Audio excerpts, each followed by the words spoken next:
ಪ್ರತಿ 3 ವರ್ಷಗಳಿಗೊಮ್ಮೆ ನಡೆಯುವ ಕಲಘಟಗಿ ಜಾತ್ರೆಯು ಈ ಬಾರಿ ಫೆಬ್ರವರಿ 25ರಿಂದ ಮಾರ್ಚ್ 5ರವರೆಗೆ 9 ದಿನ ಅದ್ದೂರಿಯಾಗಿ ನಡೆಯಲಿದೆ. ಜಾತ್ರೆಗೆ ಸಕಲ ಸಿದ್ಧತೆ ಮಾಡಿಕೊಳ್ಳೋಣ, ಸರ್ಕಾರದಿಂದ ಸಕಲ ಸೌಲಭ್ಯಗಳನ್ನು ಒದಗಿಸುತ್ತೇವೆ ಎಂದು ಕಾರ್ಮಿಕ ಹಾಗೂ ಜಿಲ್ಲಾ ಉಸ್ತುವಾರಿ ಸಚಿವ ಸಂತೋಷ್ ಲಾಡ್ ಹೇಳಿದರು.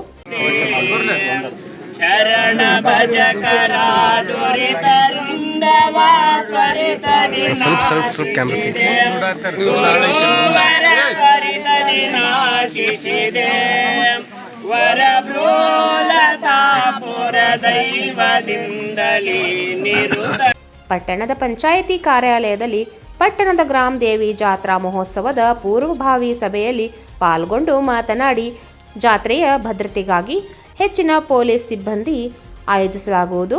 ಲಾಡ್ ಫೌಂಡೇಶನ್ ವತಿಯಿಂದ ಕೂಡ ಆಂಬ್ಯುಲೆನ್ಸ್ ಒದಗಿಸುತ್ತೇವೆ ಎಂದರು.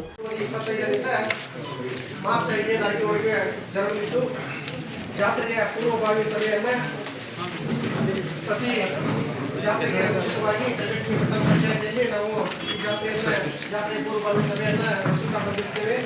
ಶಾಸಕರ ಅಧ್ಯಕ್ಷತೆಯಲ್ಲಿ ಇವತ್ತಿನ ದಿವಸ ನಮ್ಮ ಜಾತ್ರೆಯ ಅಂಗವಾಗಿ ಪೂರ್ವಭಾವಿ ಸಭೆಯನ್ನು ನಡೆಸಲಿದ್ದು, ಸಭೆಯ ಅಧ್ಯಕ್ಷತೆಯನ್ನು ವಹಿಸಿದಂಥ ಜನಪ್ರಿಯ ಶಾಸಕರು. ಸಭೆಯಲ್ಲಿ ಗ್ರಾಮ ದೇವತಾ ಟ್ರಸ್ಟ್ ಕಮಿಟಿಯ ಅಧ್ಯಕ್ಷ ಶ್ರೀಕಾಂತ್ ಖಟಾವ್ಕರ್, ಬ್ಲಾಕ್ ಕಾಂಗ್ರೆಸ್ ಅಧ್ಯಕ್ಷ ಮಂಜುನಾಥ್ ಗೌಡ ಮುರಳ್ಳಿ, ರಾಕೇಶ್ ಅಳಗವಾಡಿ, ಕುಮಾರ್ ಖಂಡೇಕರ್, ವಿಪಿ ಪಟ್ಟಣ್ ಶೆಟ್ಟಿ, ನಿತಿನ್ ಶೇವಡೆ, ಗಂಗಪ್ಪ ಗೌಳಿ, ಪ್ರಮೋದ್ ಪಾಲ್ಕರ್, ಬಾಳು ಖಾನಾಪುರ್ ಅವರು ಉಪಸ್ಥಿತರಿದ್ದರು. Iliyas Giddannavar, 9 live news, Kalghatgi.